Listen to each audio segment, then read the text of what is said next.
අද අපි චිකන් කරියක් හදන්න හිතුවා.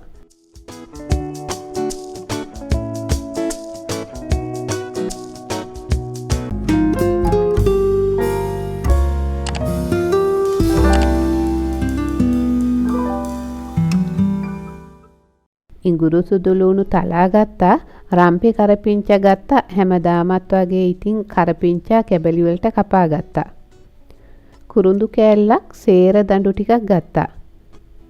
මිරිස් කුඩු මේස හැඳි එකහමාරක්, 3-5 කුඩු මේස හැඳි එකක්, කහ කුඩු තේ හැඳි භාගයක්, තලාගත් ගම්බිරිස් තේ හැඳි එකහමාරක් විතර ගත්තා.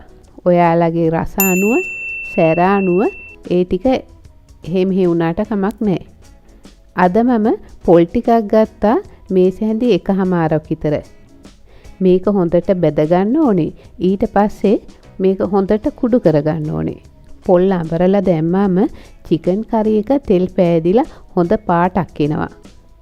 මෙතන චිකන් ග්‍රෑම් 300ක් විතර තියෙනවා. දැන් ඉතින් හදන්න පටන් ගමු නේද? මුලින්ම පොල් ටික රන්වන් පාට වන තුරු බෙද ගන්න ඕනේ.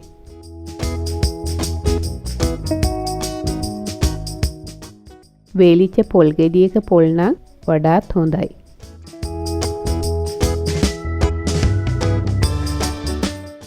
ටික වෙලාවක් මේ වගේ පොල් ටික බෙදලා ඒකටම කරපිංචා කොළ ටිකකුත් දාලා බෙද ගන්න.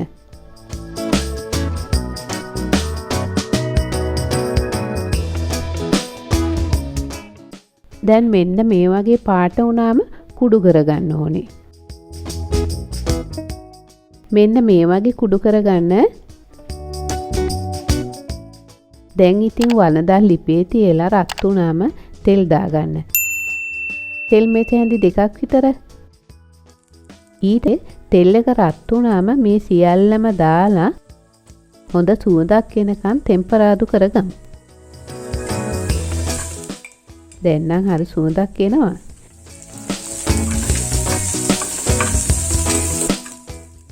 දැන් තියෙන්නේ 3-5 මිරිස් කුඩු ටික ටෙම්පරාදුවට එකතු කරගන්න එක.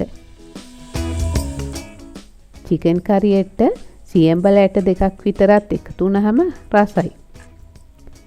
දැන් පොල් ටික එකතු කරලා මේ වගේ හැඳි ගාලා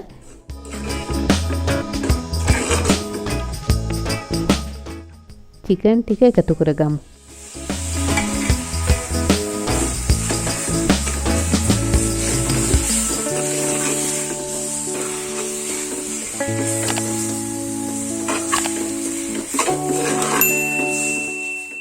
වතුර හැඳි 3-4කුත් එකතු කරගන්න ඕනේ. ග්‍රේවි එක ගන්න.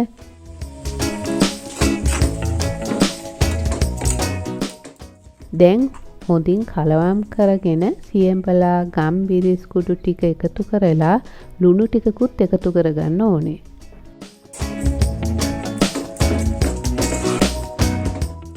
තව චුට්ටක් විතර වතුර එකතු වුණොත් හොඳයි වගේ.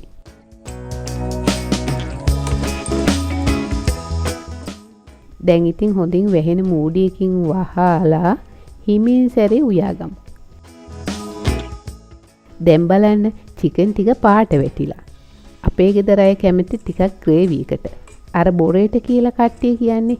මේ බලන්න තෙල් පෑදිලා. හොඳ ලස්සනට තියෙනවා. ඔයාලත් හදලා බලන්න. හදලා බලලා කොහොමද කියලා කමෙන්ට් එකක් දාන්න.